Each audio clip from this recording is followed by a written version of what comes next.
এদিকে রাজধানীর নয়াপল্টনে বিএনপির কেন্দ্রীয় কার্যালয়ে বর্ষিয়ান রাজনীতিবিদ ও বিএনপির ভাইস চেয়ারম্যান আব্দুল্লাহ আল নোমানের জানাজা অনুষ্ঠিত হয়েছে বাদ আসর।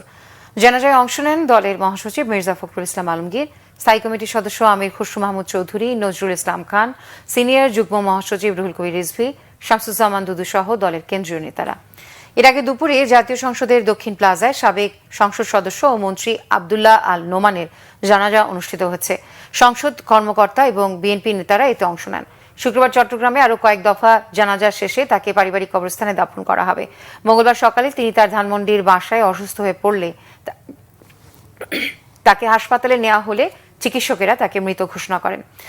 জানাজায় অংশ নিয়ে রাজনীতিবিদরা বলেন, আব্দুল্লাহ আল নোমানের শূন্যতা দল ও গণতন্ত্রকামী মানুষ দীর্ঘদিন অনুভব করবে।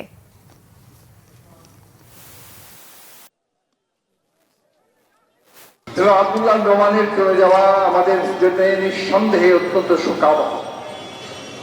আমরা বাংলাদেশ জাতীয়তাবাদী দলের প্রতিটি নেতা কর্মী, প্রতিটি মানুষ শুধু নয়, আমার মনে হয় আজকে বাংলাদেশের সকল